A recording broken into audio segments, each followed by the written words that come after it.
Muito bem, pessoal. Então, nessa aula 5, vamos falar de condicionais e de planilhas do Excel. Então, começamos falando do comando while. Eu tenho aqui já o meu Spider aberto. Eu vou passar para a janela de script para escrever alguns comandos à medida que os nossos códigos Python começam a ficar mais estruturados. Tende a ser mais conveniente fazer uso da janela de script, porque daí a gente primeiro estrutura um código e daí executa. Então a gente tem tudo registrado no arquivo e não apenas na memória, como era o caso da janela de prompt. Tá, vamos falar primeiro então do comando while. Então o comando while ele é um que me permite executar uma tarefa, um conjunto de instruções, enquanto alguma condição lógica não é satisfeita. Então vamos começar com um exemplo bem simples. Eu vou definir uma variável cont, que é um contador. Eu vou registrar nela o valor 1. Vou pegar uma variável x, vou definir ela como sendo igual a 0. E eu vou dizer o seguinte, que enquanto o valor de x for menor que, digamos, 30, eu quero que alguma coisa aconteça. Então, enquanto x é menor do que 30, eu digo o seguinte, eu coloco dois pontos aqui, e daí notem que eu começo na linha de baixo, o Spider já me indicou que eu devo começar a escrever o meu código um pouco alinhado para a direita. Então, isso aqui não é uma mera convenção ou preferência do Spider. Quando a gente escrever código em Python e a gente for realizar um procedimento com o comando while, então ele vai executar, enquanto x for menor do que 30, tudo que estiver abaixo dele com esse alinhamento para a direita, certo? Então, vou pegar um exemplo aqui bem simples. Vamos dizer que enquanto x é menor do que 30, x recebe aquele meu contador multiplicado por 4, digamos. E que depois disso eu adiciono 1 ao meu contador. Então faço o contador receber contador mais 1 e eu quero imprimir essa variável x. Então eu tenho isso. A gente pode executar esse programinha para ver o que acontece. Então eu vou executar. Ó, o que aconteceu? O meu contador valia 1 no início, então, e o x vale 0, então 0 é menor do que 30, então ele pegou o 1 e multiplicou por 4, e daí adicionou 1 ao contador para ele virar 2 e imprimiu o x. Então ele imprimiu x igual a 4. Então, quando ele foi repetir o laço de novo, agora qual que é o valor de x? É 4, continua sendo maior do que 30, então eu vou pegar o meu contador, que agora vale 2, multiplicar por 4, 2 vezes 4, 8, e vou imprimir o 8 e somar 1 ao contador. E assim por diante. Então, esse algoritmo bem curto, então o que ele faz? Ele imprime o meu contador, os múltiplos de 4, até o momento em que eu passe de 30. Então, no último passo, o que aconteceu? Eu tenho, em algum momento, o meu contador ele vai valer o valor 8, e daí multiplicado por 4, ele vale, então a variável x vai valer 8 vezes 4, 32, vai aumentar o contador em 1 e vai imprimir o 32. Daí, na próxima iteração, o 32 é maior do que 30, então, como isso aqui já não é mais satisfeito, a sequência de impressões termina. Tá, a título de ilustração, também é interessante ver o que acontece quando eu mexo no alinhamento sugerido pelo Spider. Se, por exemplo, eu fizer algo desse tipo, ou seja, escrever a linha de baixo com o mesmo alinhamento que a linha de cima, o próprio Spider já avisa aqui com essa cruzinha branca aqui que ele esperava um bloco indentado, ou seja, empurrado para a direita depois do while. Tá? Então isso é uma maneira de nos ajudar a estruturar e deixar claro onde estão os blocos de execução. E não é, em outras linguagens, esse alinhamento para a direita ele é opcional, ele é para ajudar a visualização do programador, mas no Python não, no Python ele é obrigatório. Outra maneira de ver a importância desse alinhamento, digamos que eu pegasse esse print aqui ao final e puxasse ele para cá. Nota que aqui não dá erro. O que aconteceria se eu executasse este código aqui?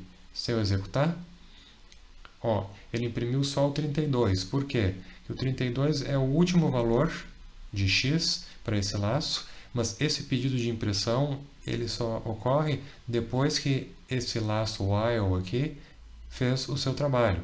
Então, não ocorre uma impressão a cada passo como acontecia antes, tá? Por causa do alinhamento, ele entendeu que esse print aqui ele ocorre só depois que essa instrução de iteração aqui é realizada.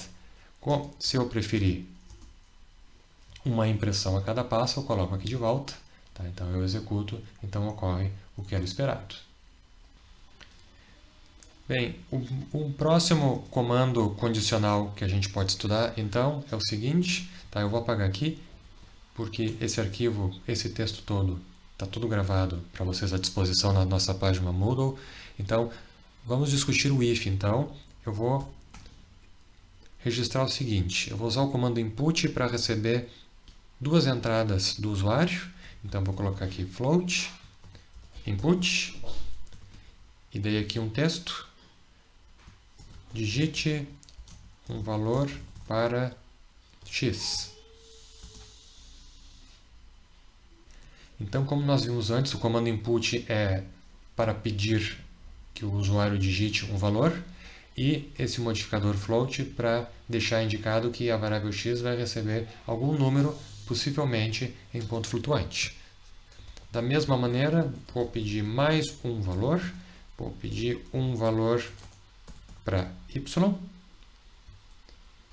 também ponto flutuante, e daí eu quero analisar a relação entre esses dois valores. Digamos que, se digamos x é maior do que y, eu quero fazer o seguinte, eu quero imprimir a mensagem de que o valor x ele é maior do que y. Então eu posso escrever assim, posso escrever x é maior que y.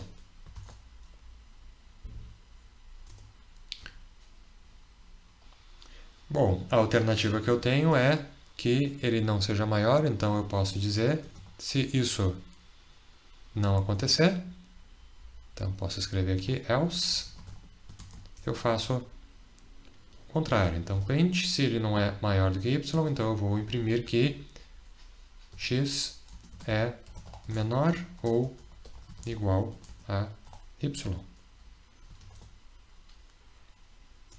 Se eu executar este programa, então o que acontece? Ele pede um valor para x, vou colocar 3, para y 4, então x é menor ou igual a y. Vou executar de novo o programa, da mesma maneira, se eu colocar 4 para x e 1 para y, x é maior que y. Agora, digamos que eu queira fazer uma distinção entre x e y ser maior ou igual ou menor do que y. Então, eu posso colocar três alternativas, digamos. Então, eu posso escrever o código da seguinte maneira. Eu posso usar o comando elif, que é else if, se x for igual a y.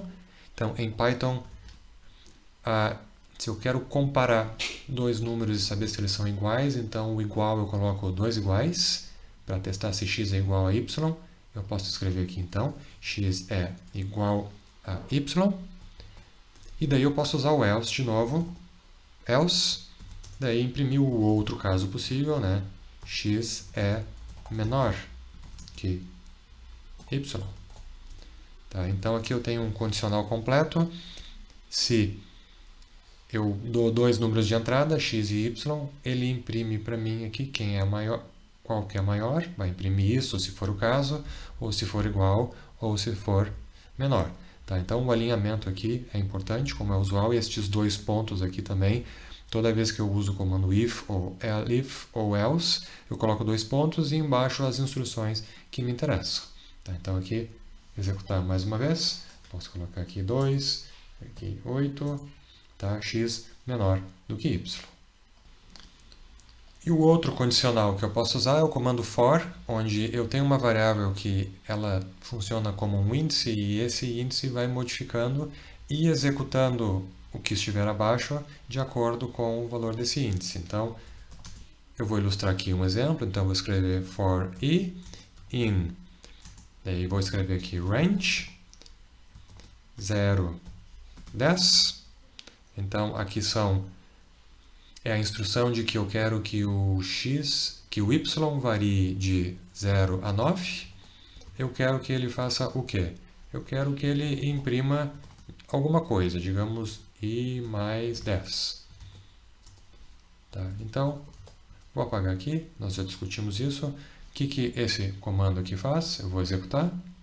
Tá? Então, aqui ele imprimiu os números de 10 a 19, porque o i começava em 0, então ele pegava 0 e somava 10, então imprimiu 10. Depois o i virava 1, daí 1 mais 10, 11, imprimiu 11. E assim por diante. Tá? Então aqui o comando range me diz que o i vai variar nos inteiros de 0 a 9. Tá? Um modificador conveniente para o range é colocar uma vírgula aqui mais um comando. Se eu colocar, por exemplo, aqui um 2, isso aqui vai me imprimir isso aqui vai considerar os números de 0 a 9 pulando de 2 em 2. Então, vamos executar para ver o que acontece aqui. Tá? Então, aqui, ó, pulando de 2 em 2, ele foi de 10, daí 12, 14, 16, 18. Tá? Nota que o 20 não aparece, né? Porque ele está considerando os números de 0 a 9 pulando de 2 em 2. Então, o último que ele considera aqui é o 8, e daí 8 mais 10, 18, e esse daqui é o último termo. Tudo bem? Tá, na próxima parte dessa aula nós vamos falar de arquivos Excel. Até logo!